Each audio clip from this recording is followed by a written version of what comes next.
Hello guys, for today's video ay gagawa na naman tayo ng masarap at kakaibang dessert. So, ang gagawin po natin ngayon guys ay gagawa tayo ng banana carrot. So, ayan, pwede po natin pagsamahin yan guys. At kung matitikman po ninyo ay napakasarap po nito.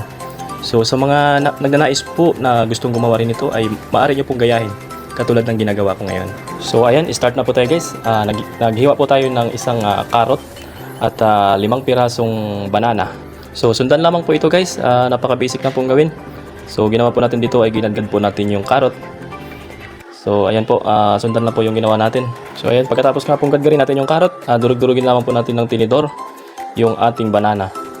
So, tuloy-tuloy lang po hanggang sa madurog. So, pagkatapos nyan guys, ay nagbiak na tayo ng itlog. 4 na pirasong itlog. Hindi na natin masyado napakita guys.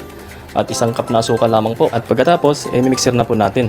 Sa pagmimixer naman guys, ay optional lamang po ito. So, pwede naman talaga mano-mano dahil nga may mixer. So, tinamad na tayo mag-mixer. So, ginawa natin, mixer natin. At yun, pagkatapos natin i-mixer guys, at pagkasama-samahin na natin yung lahat ng mga ingredients. So, naglagay po tayo ng isang pack ng tidbits. So, nilagay na rin po natin yung ating banana at carrot. After nito guys, ay halo-haloin po natin. Tapos, pagkatapos na pong until the beat, ay ilagay na po natin yung harina. So, nilagay po natin yung harina ay 1 and 1/2 cup. At naglagay na rin po tayo ng walnuts para may nuts din po siya sa loob. So ayan guys, napakasimple lang pong gawin. So nakita nyo naman. So mano-mano lang po lahat halos yung ginawa natin. Pwede siyang mano-mano. Ilalagay na po natin siya sa pan. So ganito pong ginawa natin guys para hindi masyadong dumihin tingnan. Ginamitan natin siya ng cup para malinis tingnan yung ating walang tapon yung gagawin natin.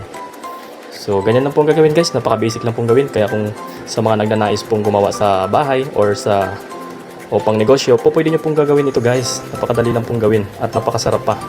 So, naglagay po tayo ng pasas para maging maganda rin yung itaas. At yung laman po ng tidbits ay iniwan po natin kanina. So, yan po nilagay natin sa itaas. At after yun guys, pwede natin lutuin. So, ay luto na yung ating banana cupcake.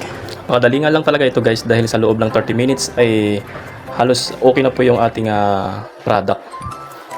Ayan po, tinikman po natin. So nakita nyo naman yung loob guys. Napakasarap at napakalambot at fluffy. So ayan guys oh. Ayan, tikman po natin. Napakasarap po talaga.